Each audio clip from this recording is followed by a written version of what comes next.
10 ballistic missiles. Not one, not two as a warning. 10. Launched simultaneously from the outskirts of Pyongyang, arcing over the Korean Peninsula and disappearing into the sea off the eastern coast. March 14, 2026. While American and South Korean troops were running joint military drills on the ground below, the world barely flinched. And that might be the most alarming part of all. Because somewhere between the Iran war, the collapse of shipping lanes in the Red Sea, the grinding conflict in Ukraine, and the slow-motion tension building around Taiwan, North Korea slipped back into the background noise of global anxiety.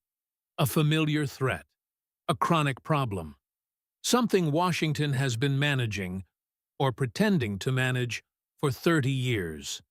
But the intelligence report that landed on desks in Washington on March 18, 2026, said something different.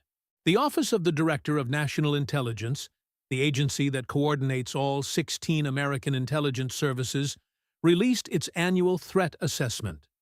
And the language inside was not the usual bureaucratic hedging, it was direct. North Korea, the report stated, has successfully test-fired an intercontinental ballistic missile capable of striking anywhere in the continental United States. Not parts of the U.S. mainland. Anywhere. Let's stay with that for a moment because it's easy to let a sentence like that slide past without really hearing it. The continental United States is 2,800 miles wide, from the coast of Maine to the beaches of Southern California. New York, Chicago, Dallas, Los Angeles, Denver, Miami, all of it, every city, every base, every population center. North Korea's missiles can reach all of it. That's not a projection. That's not a worst-case scenario invented by hawks looking for a bigger defense budget. That is the documented, assessed conclusion of 16 American intelligence agencies delivered under oath before the Senate Armed Services Committee. And it comes with a number that deserves its own moment of silence. 50 to 70 nuclear warheads. That's the current estimated size of North Korea's arsenal as of early 2026. Up from roughly 30 to 40 warheads just 4 years ago, growing at a rate of 8 to 12 new warheads per year. Which means that by 2030, 4 years from now, Pyongyang could be sitting on somewhere between 90 and 120 nuclear weapons. Pakistan-level numbers. From a country most Americans still picture as a relic of the Cold War, isolated and irrelevant, run by a young dictator in a military uniform who shows up on state television to clap at missile launches. That picture is dangerously out of date. Kim Jong-un has been doing something that nobody in the West took seriously enough. For long enough, he's been learning. In 2024, North Korea sent more than 11,000 troops to Russia, not as a symbolic gesture of solidarity, as combat forces deployed into the Kursk region alongside Russian units fighting in one of the bloodiest theaters of 21st century warfare. They operated drones. They coordinated artillery. They watched how modern war actually works. The electronic warfare, the battlefield logistics, the command and control systems, the gap between what looks impressive on a parade ground and what actually functions under fire. The 2026 Annual Threat Assessment was explicit about this. North Korean military forces have gained valuable combat experience in 21st century warfare. Think about what that means. For decades, North Korea's military power rested almost entirely on numbers, geography, and the threat of nuclear first use. A massive conventional army positioned behind the demilitarized zone. A regime willing to absorb enormous punishment to survive. The nuclear deterrent as the ultimate guarantee. But there was always a question hanging over all of it. Does this military actually know how to fight a modern war? Or is it a museum piece, enormous, intimidating, but ultimately stuck in doctrines from another era? That question is no longer theoretical. 11,000 soldiers went to Ukraine. Some of them came back. And what they brought with them, the institutional knowledge, the observed tactics, the lessons absorbed from a live conflict, is now being processed, analyzed, and integrated into a military that is simultaneously expanding its nuclear arsenal and upgrading its missile systems. And about those missile systems, the Hwasong-18 is what changed the strategic calculus in a way that matters. Previous North Korean ICBMs, including the Hwasong-17, which already demonstrated intercontinental range, used liquid fuel. Liquid fuel requires time to load. That preparation window is visible. Satellites can detect it. Intelligence services can identify launch preparations hours or even days in advance, creating a window for either preemptive action or diplomatic pressure. The Hwasong-18 uses solid fuel. Solid fuel changes everything. A solid fuel ICBM can be deployed and launched in a fraction of the time. It doesn't need the same preparation cycle. It is, by design, harder to detect before launch, harder to interdict diplomatically, and harder to destroy on the ground before it's airborne. North Korea now has that capability. Tested, confirmed, assessed as operational. On top of the Hwasong-18, Pyongyang is developing hypersonic glide vehicles, warheads that travel at speeds and on trajectories that current missile defense systems were not designed to counter. They don't follow predictable ballistic arcs. They maneuver. And they move fast enough that the intercept window shrinks to almost nothing. The Undersecretary of Defense, Elbridge Colby, told the Senate Armed Services Committee on March 4, 2026, with language that rarely comes from that level. North Korean and Russian nuclear weapons constitute the primary existential threat facing the United States. Primary, existential, threat, not a regional problem, not a peninsula issue to be managed through six-party talks and rotating sanctions packages. The primary existential threat to the most powerful country on Earth, spoken by the number 2 civilian official at the Pentagon. Now layer this on top of everything else happening simultaneously. The United States is conducting sustained military operations against Iran. The USS Harry S. Truman Carrier Group has been operating in the Middle East. Fighter wing sorties, airstrikes, naval commitments, budget, munitions, personnel, attention. The Red Sea remains contested. Houthi attacks haven't stopped. American destroyers are still cycling through interception operations that drain sophisticated missile stockpiles faster than defense industry can replace them.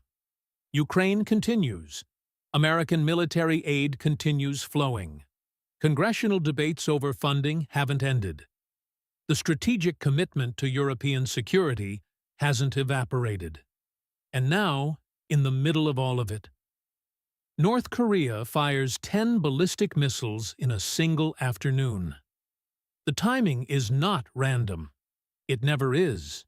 Pyongyang understands, with a precision that often gets underestimated, how to read American bandwidth, how to calculate when Washington is most stretched, most distracted, most reluctant to escalate in a fourth theater simultaneously.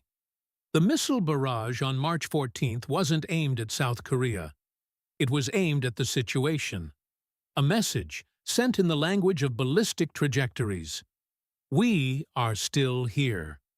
And you cannot ignore all of us at once.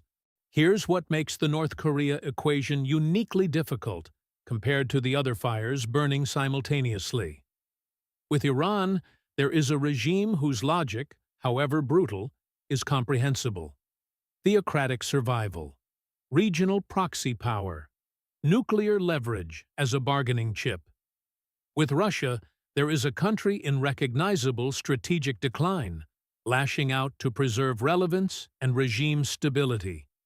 Costly, destabilizing, but ultimately legible. With North Korea, there is something harder to calibrate. A regime that has made its own survival the singular organizing principle of everything it does. Kim Jong-un does not govern to improve living standards. He does not govern to expand trade or integrate into the global economy. He governs to survive, to remain in power, to ensure that no outside force, American, South Korean, or otherwise, ever successfully threatens the continuity of his rule. Nuclear weapons, in that framework, are not a bargaining chip.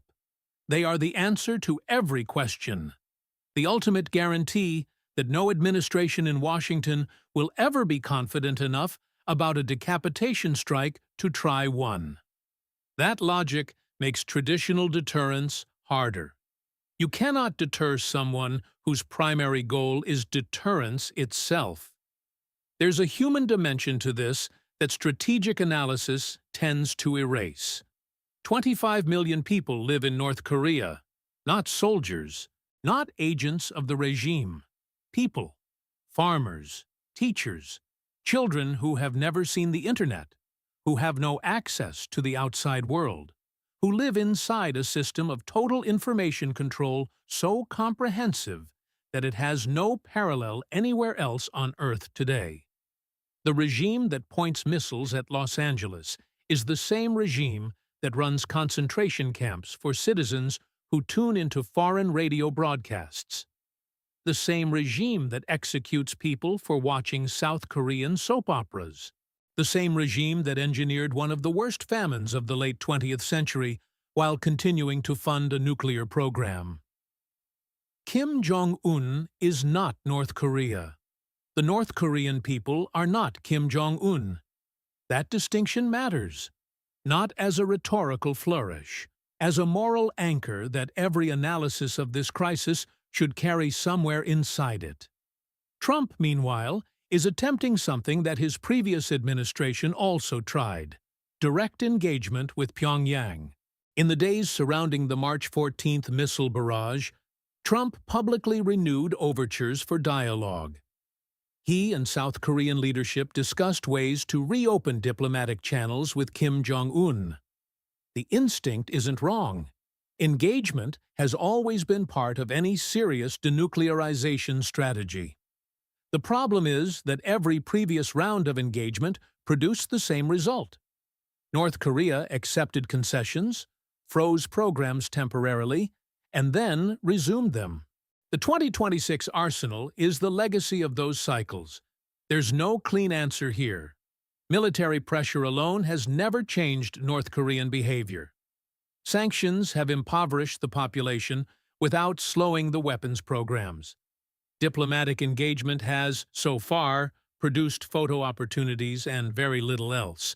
What the 2026 threat assessment actually suggests, though it doesn't say it in these terms, is that the window for a negotiated solution based on full denuclearization may already be closed. Not because nobody tried, because the program has matured to the point where giving it up would mean giving up the regime's ultimate survival guarantee. Kim Jong-un will not trade the only thing keeping him alive for a peace treaty. So where does that leave Washington? Stretched across 4 simultaneous crises. Managing a Middle East war, sustaining European commitments, defending shipping lanes in the Red Sea, and now recalibrating for a North Korean threat that American intelligence has formally upgraded to the category of primary existential danger. The phrase that keeps appearing in classified briefings, think tank analyses, and congressional testimony isn't "How do we solve North Korea?" But it's "How do we manage it?" which is a very different question with very different implications. Managing it means accepting, at some level, that a regime openly hostile to the United States will possess, within 4 years, well over 100 nuclear warheads deliverable anywhere on American soil. That sentence should land with more weight than it usually does. Because somewhere between the breathless news cycle and the permanent state of global crisis, the public has become almost numb to the North Korea headline. Another missile test, another warning, another round of analyst commentary. And then the next story. But the missiles are not symbolic. The warheads are not hypothetical. And the learning that 11,000 soldiers brought back from the Ukrainian battlefield is not theoretical. The question isn't whether North Korea is a problem. The question is whether America, right now, at this exact moment, has the bandwidth, the strategy, and the political clarity to treat it like one. Drop a comment. Do you think diplomatic engagement with Kim Jong-un can still work? Or is it too late? And if you want to understand how North Korea became China's most complicated problem, that story is already being built.